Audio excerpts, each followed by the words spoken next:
Olá a todos, eu sou Marcel Vilaça, vou aqui dar alguma dica para vocês de projeto, tá? Também é muito comum eu receber aí alguns comentários sobre as posições de trabalho para consultor SAP.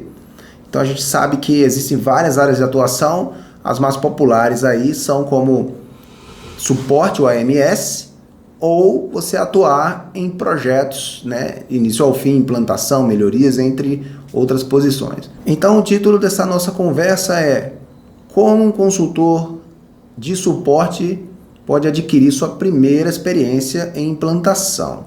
Primeiramente eu vou falar os prós e contras do suporte, prós e contras para implementação e depois a gente faz um comentário geral. No caso do suporte, qual que seria os pontos positivos, né? Então você tem ali um escopo específico para suporte. Então existem atividades, principalmente criação de estruturas organizacionais, preparação de dado mestre, que você não vai precisar fazer, até porque já foi feito na implantação, e você atua mais na área ali de erros em comum ou arestas de projeto que vem acontecer e melhorias, tá? Construir novos desenhos de solução, e isso é muito útil até mesmo em projetos, porque muita gente dentro de projeto pensa em diferentes soluções customizadas e para quem tem muita bagagem em suporte já está acostumado com isso, é uma vivência, né?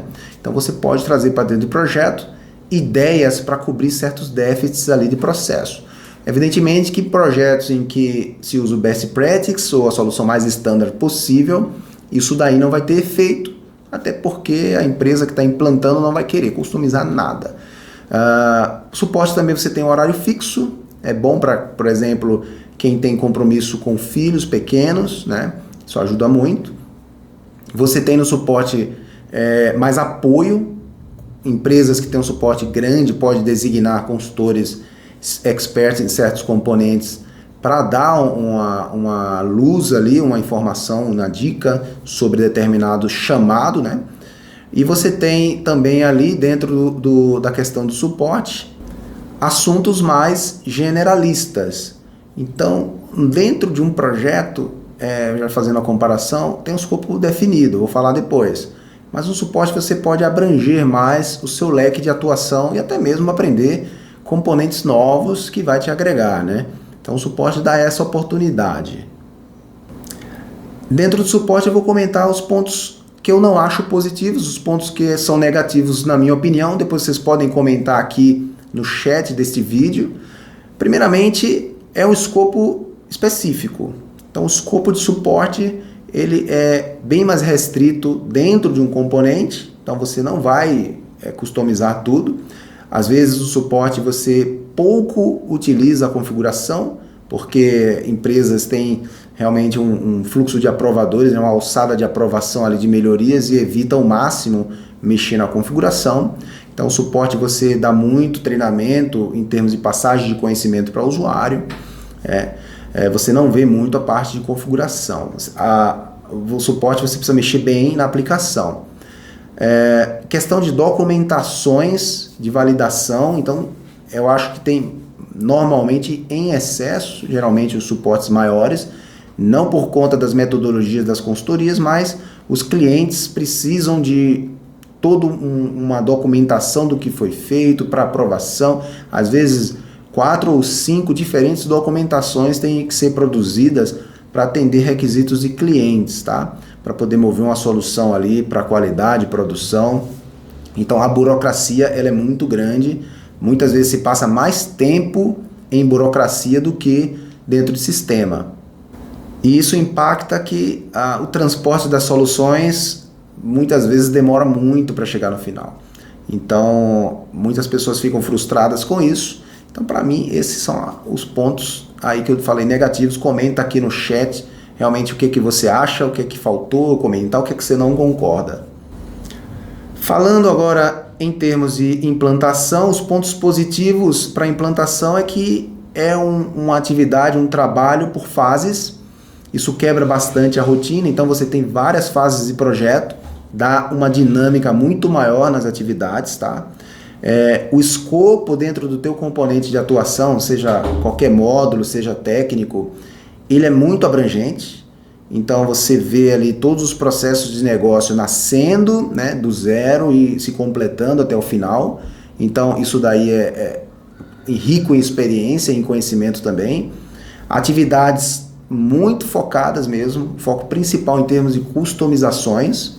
Então, realmente, dentro do projeto é que se configura desde a estrutura organizacional até detalhes ali para dado mestre, dados transacionais em termos de lançamento, entre outras atividades. Você tem também fases em que você usa desenvolvimentos, tá? Customizações. Então, em termos de experiência e conhecimento, o projeto ele é espetacular, porque ele está muito associado à configuração e conhecimento de negócio. E por isso essa experiência que o consultor tem em projeto, ela é aproveitada em qualquer área de atuação na consultoria SAP. Seja suporte, treinamento, melhorias, né? Então o projeto ele é um formador de um consultor para qualquer área. Agora comentando um pouco sobre os pontos fracos ali em projetos, o que muita gente comenta que realmente não é legal. Primeiramente, os horários não são mais horários definidos, né? Dependendo da fase de projeto e do andamento do escopo do projeto, o consultor pode ficar retido mais tempo dentro de um projeto. Então essa parte do horário não definido, ela pega muito e estressa, tá? Você tem a questão de viagens, muitos projetos são em áreas de atuação fora da base residencial dos profissionais, então tem deslocamento. Agora com pandemia, reduziu-se drasticamente em termos de viagens, né? Tá muito melhor, então se trabalha remoto com mais aceitação, praticamente todos os projetos estão remotos. Descobriu-se que é possível realizar projetos de maneira remota, sem prejuízo ali na operação, para evitar esse desgaste de deslocamento, ter que viajar na segunda-feira, voltar na sexta, né? E aí você fica realmente numa rotina desgastante ali de viagens semanais. E associado aí essas fases de projeto que eu falei, os prazos são cada vez mais curtos, né? Porque uma fase, se ela atrasa, ela toma tempo da outra e começa a atividades rodarem em paralelo, ou seja, um teste com uma correção de configuração ou uma migração de dados junto com o teste, e aí realmente com esses prazos muito apertados, excesso de trabalho, aí começa tendo um desgaste muito grande. Então é muito comum em projetos de implantação terem consultores que surtam, né? Que realmente não aguentam a pressão, acabam criando um clima emocional, cria-se atritos pessoais, e aí o consultor acaba que ou ele sai do projeto ou ele é tirado do projeto para ser substituído, e com muita frequência isso acontece. Principalmente por outro aspecto, a exigência de experiência. Então um projeto ele tem um alto nível de experiência, de exigência, né? Se você é um consultor que é júnior ou pleno, tem que estar no projeto ali como um consultor número 2. Tem que ter ali de frente o consultor sênior. Já vi casos de projeto que consultores com muita experiência colocavam ali o mais difícil para o iniciante, né? Então tem que saber também dividir as atividades. Um consultor em desenvolvimento tem que ter atividades compatíveis ali com a experiência. Então vai também desse aspecto aí da gestão, né? Para projetos também tem a questão de idiomas. O que eu falei de conhecimento técnico e experiência, a gente também precisa ter conhecimentos de diferentes línguas para você se expandir melhor, porque os melhores projetos das melhores empresas geralmente são internacionais, ou Europa ou Estados Unidos, né? A Europa se adapta ali ao fuso horário, mas os Estados Unidos, principalmente com o trabalho remoto, eles têm muito interesse em contratações aqui dentro do Brasil, né? O fuso horário aqui, o maior, que é o de Brasília, está 1 hora a mais do que a costa leste deles.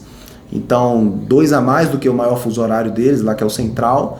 Então, é muito relevante. Eles estão contratando direto aqui para o trabalho remoto. Tem empresas lá.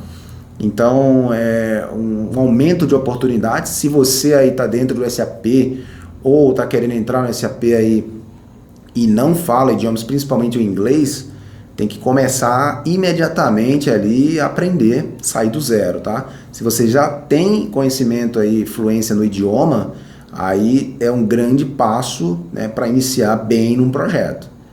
Ok? Então essas foram minhas 5 dicas aí, espero que vocês tenham gostado. Qualquer coisa deixa os comentários aqui no chat, eu vou estar ali com muito prazer respondendo para vocês, tá? Um abraço.